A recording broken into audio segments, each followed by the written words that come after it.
think we're live. Hi, everybody. Hello. It's All great. right. You want to? Are we going to introduce ourselves? Yeah, Carmen, did you want to start us off? Yeah, sure. Can you guys hear me okay? I have a lot of feedback. Me too. Really bad. Yeah. What's going on? Is that better? There we go. I think so. No. It's like we've been in a space shuttle and now we're being taken. Oh, that sounds better. No, it doesn't actually. No, everybody's echoing. Yeah. Are you guys getting feedback too? There we go. It's better. Yes. There's a little bit of I think we were fine a little while ago. So sorry guys. I'll go ahead. I'm Carmen Turner Schott. I've been an astrologer for about 25 years. I'm an Aries moon. I love astrology. I love learning the basics and teaching the basics and writing. And I'm happy to be here with these amazing astrologers just to share our love of astrology. And it's my passion. So thanks for having me. Yay. I'm Christy Robinette. I am a psychic medium and an astrologer. I have over a dozen books out. My book connected to astrology is Born Under a Good Sign. And because I think we're all good signs, although we all think that our sign is the best sign, whether it's the sun sign or the moon sign. I'm a Scorpio by sun and a Taurus by moon. Oh, wow. Ooh. It's not on mute. Maybe that would help. What'd you do? Something helped.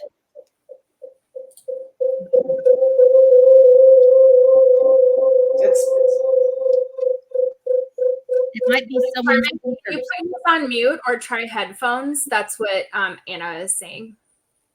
Is it just me? I don't have headphones either. No, I don't think it's. It's the feedback. Are you using it's your speaker feedback from your computer? I think. I can go next though. While we're in Mercury retro shade, of course, this is happening. So my name is Desiree Roby Antila. I am the author of the book called Sun Signs in Love, which is all about relationship compatibility. My book is all about synastry. It goes over all 78 love matches. I've been studying astrology for about 24 years now, so very young age, through different mediums, but mostly through observation and research. I am very active on Instagram.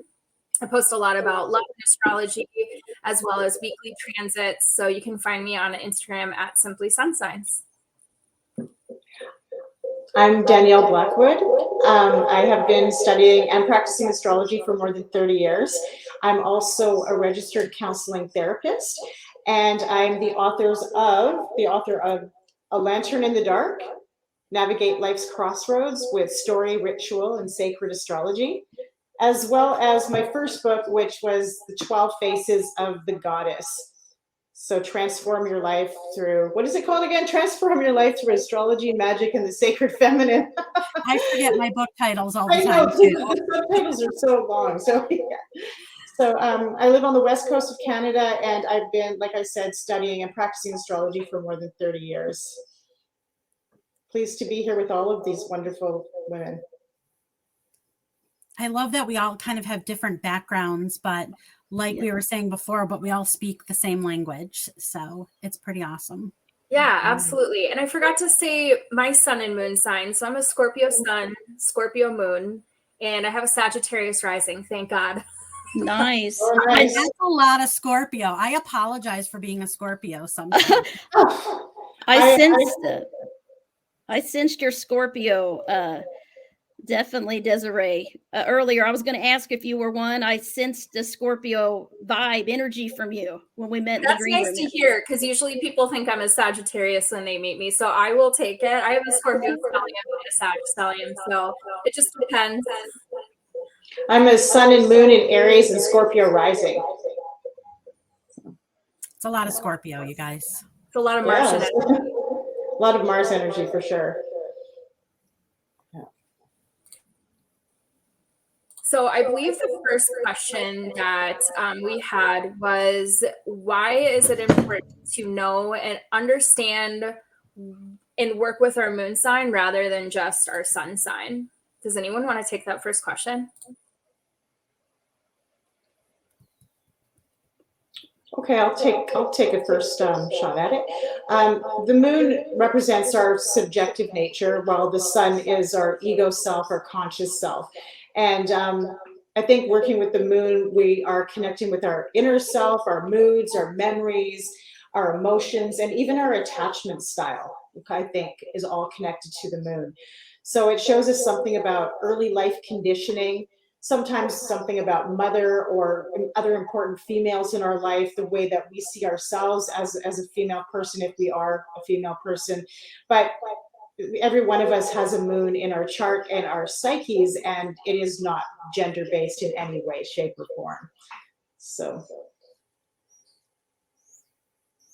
I think that that's true. You know, I love the sun signs. Obviously, I wrote about it, but the moon signs, especially being a Scorpio, I love like the hidden, you know, value of the moon signs and the whole shadowing of it, and just sort of discovering the hidden desires and the hidden, you know, aspects of the moon signs, because we need all of that in order to discover our full thumbprint of who we are, that spiritual side and the astrological side of us. We can't just go off of the sun sign or the moon sign. It kind of has to all, you know, create that whole portfolio of who we are.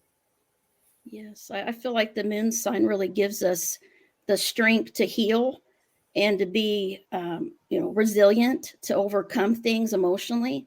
So, every moon sign has strengths and strengths and weaknesses that they are aware of, and they can really use that to overcome any of the trauma and things that happen in our lives. So, I think it's a powerful, just as powerful as the sun and rising sign, because it's our inner nature. It's how we respond and react and overcome a lot of things through our strength of emotion. Yeah, absolutely. I think the sun is very concerned with action, or more yang energy, where our moon is more so how we react.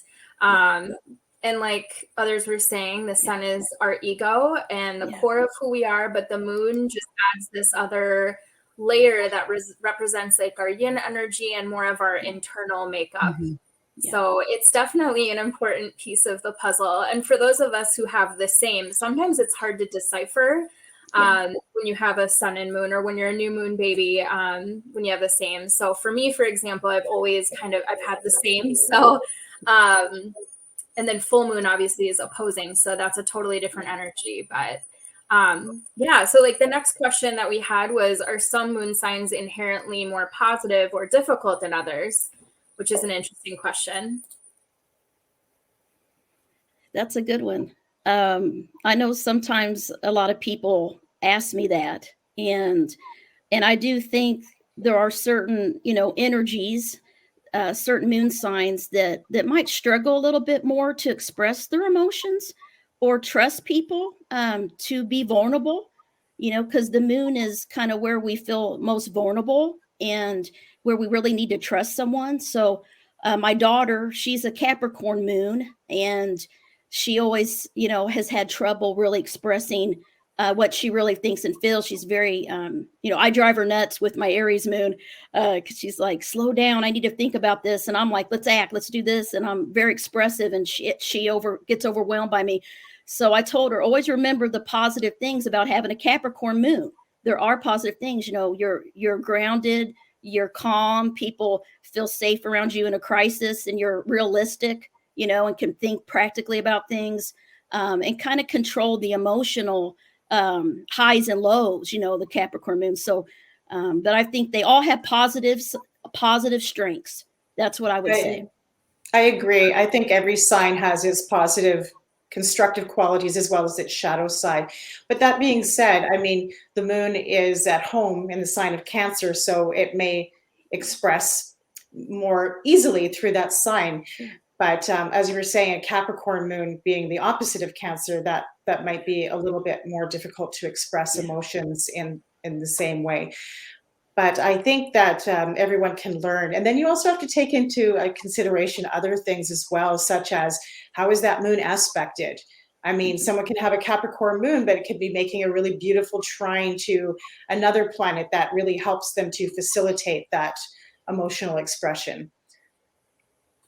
Yeah, absolutely. And just to kind of further on that, I mean, we're talking about Hellenistic astrology more so than modern, because in Hellenistic astrology, there are certain signs that the moon prefers to be in. Like you were saying, it is domicile or at home in Cancer, and then it's exalted in Taurus. And both ruling and exaltation placements are positive. And I guess like the best way how I like to explain an exaltation is like if you were at the gym, like, right? So if you're at home, that's kind of easy because you're comfortable, right? So it's like a comfortable energy. But an exalted, I always say it's like going to the gym because it's exerting more energy. It's a higher vibration almost. And then the moon is, of course, at fall in Capricorn because it's opposing Cancer. And then it's also in detriment in Scorpio. Yeah. Someone who has a Scorpio moon, I can speak about this. You know, and you wonder why it would be detriment in another water sign. But I think the reason for that is because Scorpio moons feel things so intensely that it can be overwhelming. I mean, I know a lot. There was a really funny thing I saw on Instagram when we had a Scorpio moon. Someone was like, "You guys live with this every day?" Those of you that have a natally, I'm like, "Yep, we sure do."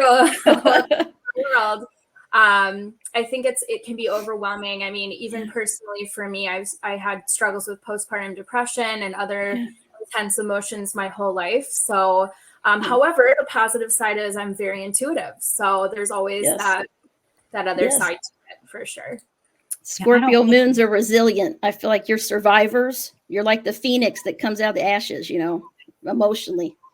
Not without hard work, though. Right. Yes. Yeah. I don't like wording it in a negative, but more of a challenging. And we all have the different challenges according to that moon. And like all of you had been saying, like, this is the positive and this is the challenging. But I don't think it's a negative. We just have to learn how to work with it and work with the others that we surround ourselves with regards to their compliments of what they offer us through that. I saw Kristen Brogan had a question about, which is really good point, that she thinks the moon sign really has to do with the different elements. And that's something that I do talk about in my moon signs, houses and healing book, is that each element is of the moon is going to self-care in a different way.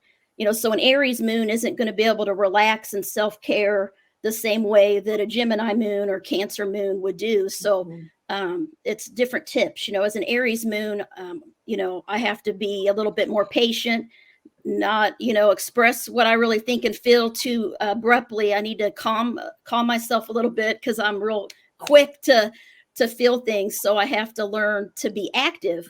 Going walking, things like that help me self-care.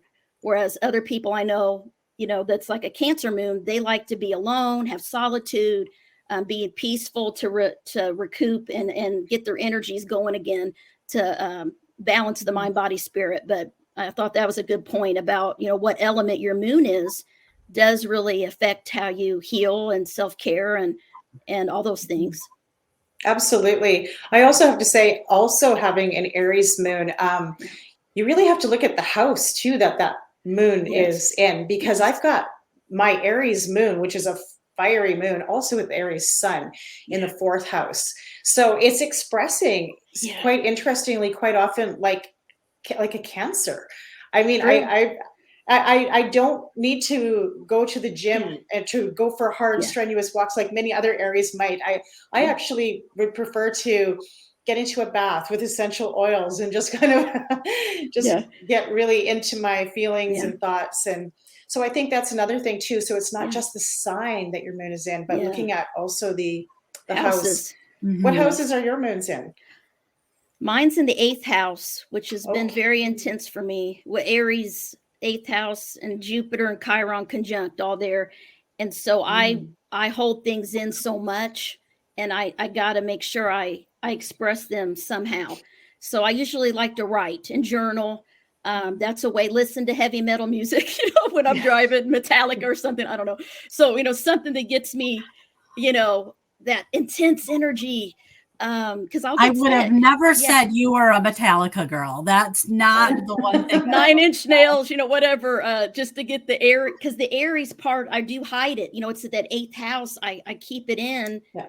And I got all this Virgo that my sun rising are Virgo. So I have this other side of me, which I played basketball and sports when I was younger, which was an outlet, but as I got older and didn't do the sports anymore, I realized I really got to take care of healing things and not, because I'll get sick physically if you hold on to all that kind of intense energy, whether it's anger or frustration or whatever. So, yeah.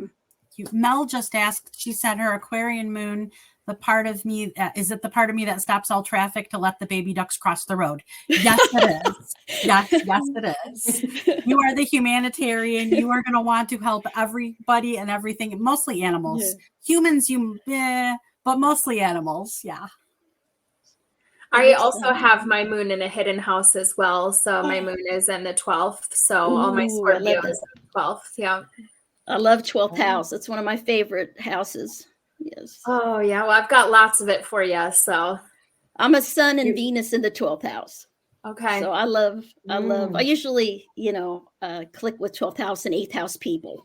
Yeah. Because of the house placement of my sun and moon. Yeah. Sure. Where's your, oh, sorry. Okay. Well, go ahead. I was just going to ask Christy what house her moon is in. in. I'm another 8th house. Oh, really? Nice. Oh, so we all have our moons in these watery houses. Hidden, right. Yeah. Wow.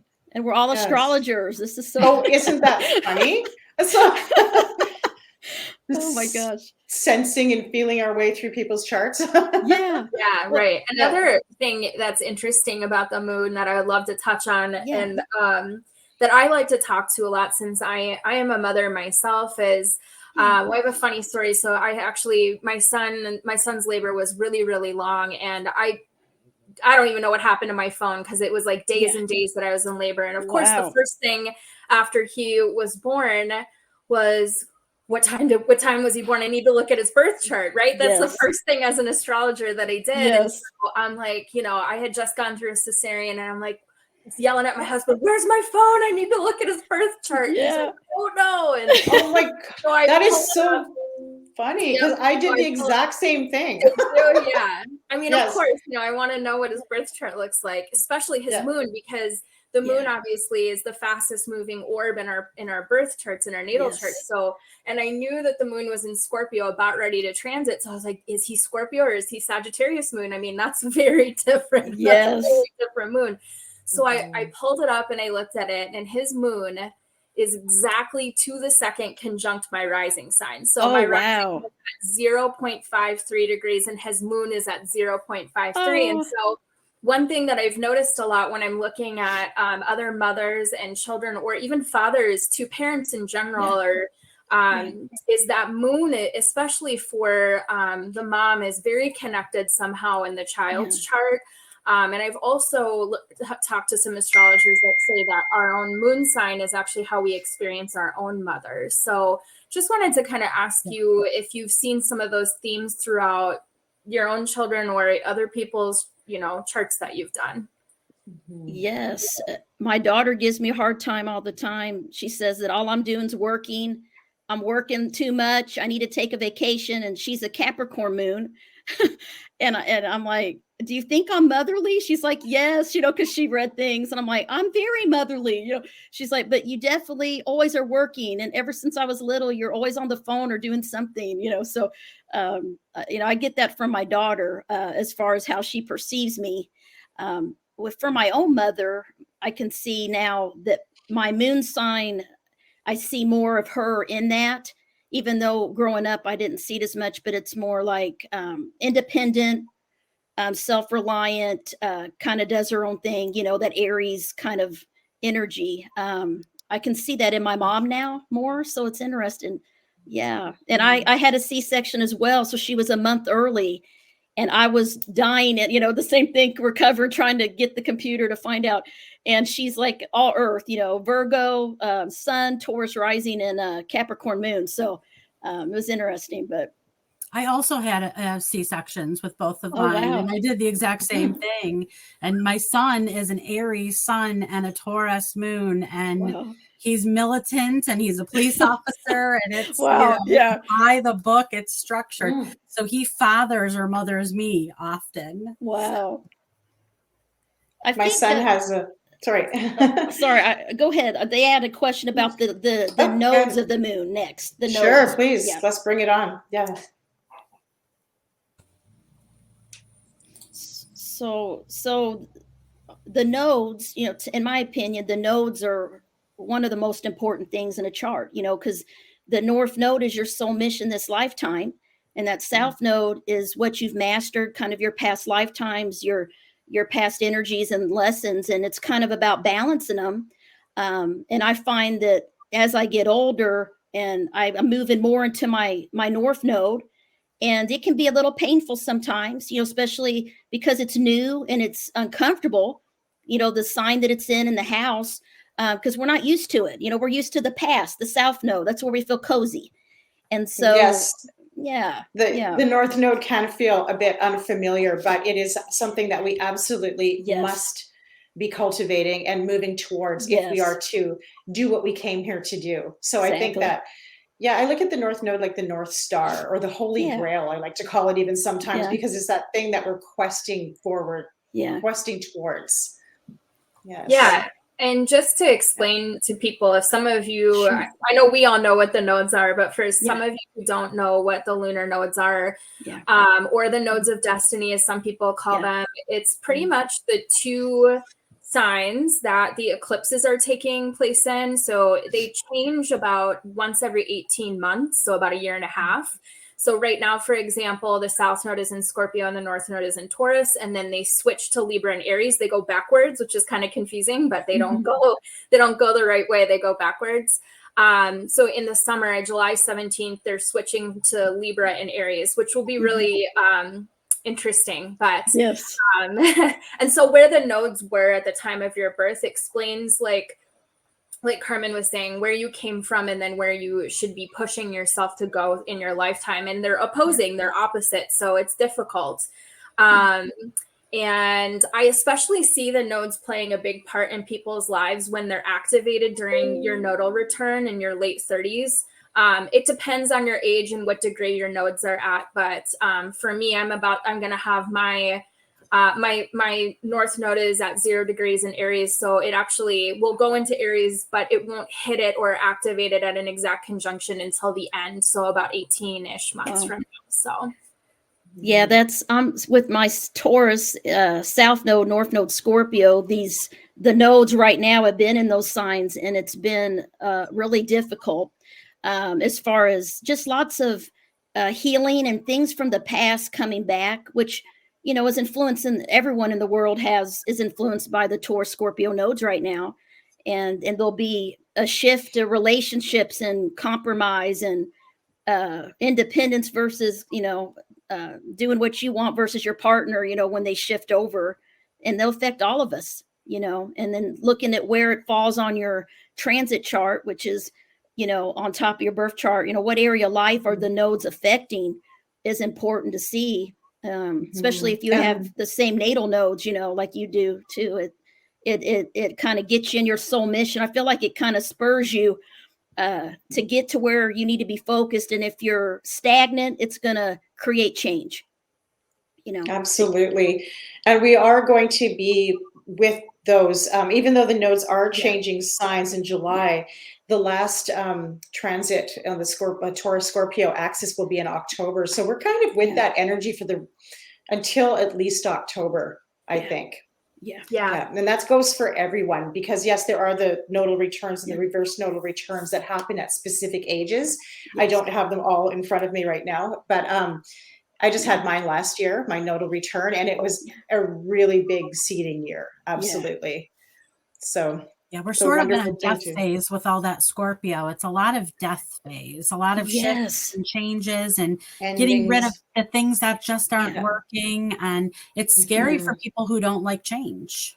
Yes, a lot of loss. A lot of people have lost loved ones. A lot of my clients through this past year or so have been through a lot of loss of pets, of family members, and it's that Scorpio kind of energy of the nodes. I think is what it was affecting us all.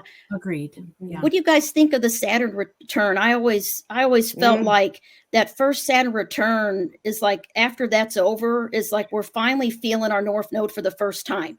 You know, at least for me, I feel like I'm finally like feeling that Scorpio energy that I did not even feel before, you know, and I hear that from a lot of clients too.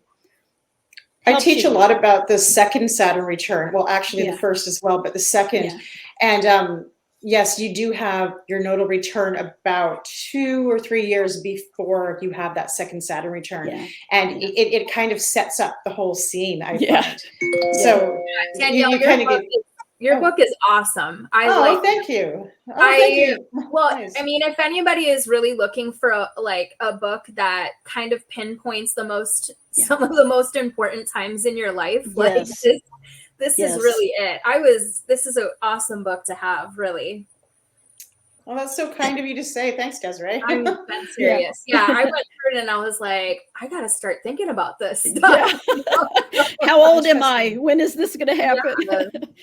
Yeah, and I tried to set it up so that all you need to really know is your age. You don't need to have a huge background in astrology to understand the crossroad transits that you're going to be reaching at these definitive ages. So yeah, it's good. Yeah, it's really cool. Somebody had a question about the moon phase at the time of birth, and I love that question because I'm a new moon baby, and what's interesting is everybody always like puts a lot of oomph behind the full moon, which is fine, like that's fine, but for me, I'm like, new moon energy is my vibe. I don't know if that's because that's how when I was born, but like that's my favorite moon phase. And I do feel there's a lot of books out there about and information about moon phases. I have an article on my site about it, but and we don't have to get into all of them, but do you know your moon phase at your time of birth? And do you think it connects to who you are as a person?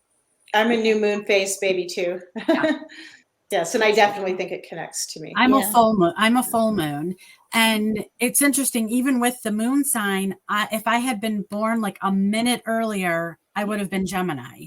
So that time frame is so imperative to know your time of birth because it can change. It can be so different in just a matter of minutes. Mm-hmm. Somebody asked here about speaking about the moon in the first house and 12th house, what that's like. And I can speak to the 12th house moon. I've done a lot of research on the 12th house. Often I find that, you know, it's a person that needs that solitude. You're born intuitive with psychic abilities, probably an avid dreamer, dream very deeply. It's important to keep a dream log. Experiences you can't explain. Kind of a guardian angel, like angels watching over you kind of feeling, and a desire to help other people, but you need to have boundaries and develop strong boundaries when you have any planets in the 12th house, because you're wide open and you just sense and feel everything going on around you, very intuitive. And I find that the mother figure teaches you a lot about spirituality, or you feel like you're a parent to the mother, like a friend relationship, or the parental roles switched a lot, I find, with people that have the moon in the 12th. That's what they share with me. But that's just my opinion on the 12th house moon placement, you know, not knowing what sign it's in, but just having the moon in the 12th kind of thing. I have my moon in my 12th and I relate to all of those things. And then as far as the first goes, I would interpret that as someone who's where's their emotions is more outwardly with their emotions. Because when you think of like first house, you think of Aries. So you think of, and also how you come off to others, because that's that first house is where when you were born, or it's like that first initial phase of your life. So I feel like people who have their moon in their first house are much more open about their emotions than someone who like us who have it in their hidden houses. So the phrase that comes to me as you were talking just then, Desiree, is people who wear their heart on their sleeve. You know, they're just like sort of like, this is me, this is how I feel. Unapologetic Aries energy. Yes. And you know, people with the moon or sun in the first house, I find, are really physically have a lot of stamina. like, I don't know, they're just able to overcome things and just heal quickly. I don't know. That's just my opinion of the moon there. Yeah. Yeah. Very Maybe much. I just thought too, maybe identifying with their moon as well too, if it's in the first house, having that inner subjective nature as part of their identity, like really a strong component of their identity. Yeah, and I've also noticed that people who have night charts, which is as exactly what it sounds like, people who were born with the sun underneath the ascendant and descendant and the moon above, is I have found that people typically relate to their moon sign more when they have a night chart, and also if it's not in a hidden house, or if their sun is in a hidden house and their moon is not. I have found that people relate more to their moon sign in those two situations. Definitely. So there were some questions specifically about each of our books as well. So Carmen, your latest book, Moon Signs, Houses, and Healing, focuses on using our moon sign for healing. Why is our moon sign so powerful for personal healing? So in my opinion, the moon sign traits really help you tap into your emotional strengths, and they help you dig deep and heal and be able to transform tough situations by using those emotions and those emotional strengths that you have, whether that's cutting ties easily or communication, whatever those moon sign strengths are, really helps you overcome things and tap into your powerful intuition and your inner power, your inner strength.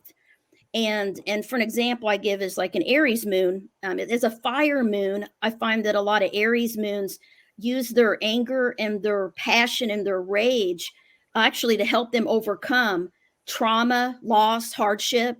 And they have this survival instinct kicks in, right? That they're not going to give up. They're going to survive, and they're going to be a warrior in battle and competitive, and they're not going to lose. So they tend to heal quickly and overcome things. So I feel like each moon sign has the ability to do that and to tap into their passion, what makes them feel emotionally fulfilled. And all of those things is based on what sign your moon is in. And that's kind of what I talk about in the book. And I give little self-care tips and things like that. And also how the full moon affects each moon sign. I talk a little bit about that in each chapter too, because I feel like it really has to do with the element of your moon sign too, as we talked about, and what things work for you, because everyone is going to be a little different on what works for them to self-care or to let go of the past and to truly move forward from things. And I feel like the emotions are so powerful in our life. When you feel something inside, to me, you can tap into those strengths to overcome things. Yeah, and I know we're running low on time, but I'd still love to go over all of our books if we still are able to. So Danielle, your book, Lantern in the Dark, uses sacred astrology for guidance in our lives. Can you explain a bit about sacred astrology and how to work with our moon also for guidance and healing? Sure. Well, sacred astrology, that's a big mouthful for me to describe. It's essentially archetypal astrology, but with a more spiritually oriented perspective, I think I would say. So it is definitely looking at the stories of our lives through folklore, mythology, fairy tale, all of the great stories. And also by looking at the cycles in nature. So what was the second part of that question? How do we use moon signs for healing? Is that right? Yeah. So I would say, absolutely. I wanted to add too that the moon is really connected to somatics and attachment theory. So I think that really, if you want to do somatic healing in any way, look to your moon sign. And I think that it can really help to illuminate the unconscious and to bring what's been hidden and stored in the body, all those feelings that have been kind of stored there since childhood, because the moon does represent early childhood, right? So early childhood, our growing up, our developmental patterns, and to be able to look at those things, I think can give us many clues in what we need to heal early trauma and all sorts of things that we'd like to shine a light on. Oh, And my other book. I think I already showed it, but sorry. It's The 12 Faces of the Goddess. Transform your life. This is the one I always have trouble. Transform your life with astrology, magic, and the sacred feminine. So again, the feminine is in everyone, regardless of gender. So just Yes. it's for everyone. Yeah. I'm terrible at the PR. I don't have my book with me. It's called Born Under a Good Sign. It sort of simplifies things in layman's terms and really talks about the relationships, whether it's with your child, with your parent, with your coworkers, with your boss, and how to better those relationships according to the sun sign or the moon sign. Yeah. And then my book, Sun Signs in Love, it definitely focuses on sun signs, but, you know, one question was, how does your moon sign affect your relationship with your partner? Well, your moon sign is an incredibly important piece of how to connect with your partner or in your relationship, because in love, the moon shows us the emotional makeup of our partner, how to empathize with them, how to be receptive towards them. And it also can show us some of their subconscious needs as well. The moon, in regard to love and relationships, also represents the emotional need that you desire from a partner. And it goes through phases that are changeable, like our own emotional needs in a relationship. So it's very important, both natally and also what's going on transit-wise, to know both you and your partner's moon signs, because it has a lot to do with your emotional connection as a couple. And so, yes, my book doesn't necessarily, my book focuses on sun signs, but you could definitely, like, let's say your partner, my husband and I have a moon in Aries, and my husband also has a moon my husband has a moon in Aries and I have a moon in Scorpio. Okay. So I know all about those moons in Aries, let me tell you. Intense. Yeah. Yeah. And so you could go to the Aries Scorpio chapter section in this, and it would definitely resonate for your moon sign. So that's how you can use my book other than just your sun sign. So Perfect. but I know we're way over time, but I just wanted to say it was so nice meeting all of you. I think she has one more question over here for us. We each got to give a final note. So what is one thing that you want folks to know about understanding your moon sign and the moon signs of others? That's what Llewellyn's asking us. Okay. So you want me to start? Kind of You want to go? Oh, I just was going to say, I kind of almost feel like we answered that question just within our conversation. Yeah, But I think we talked about how it was going to help with emotional reactions, Yes. and it'll help with that emotional side of with our us and them. relationships. Correct. Yeah. I mean, there definitely is a recent obsession with the moon. I think, and I've thought about that. I'm like, why is everyone so obsessed? Just like in the past 5 years, there's this boom of the moon, like everybody. And I've really thought about it. And I think it has a lot to do with just everyone kind of tapping into the magnificence of their own feminine energy. And more so now than ever, people are more open and receptive to mental health topics as well, and talking about mental health topics, which is all about what your moon is. And the cool thing about the moon is there are so many niche avenues to go down, like your moon phases, or how to work with it in relationships, how to work with it as a parent. And, you know, I don't know, I think that's what makes it so cool. So that's my bit about the moon. And manifesting with it. Manifesting with the moon phases is something really neat. That's a whole other topic we could talk about. That's a whole nother. I would love to do that topic. Maybe we can do that next time. That would be cool. I work with the moon a lot in manifesting, and it works. It definitely works. True.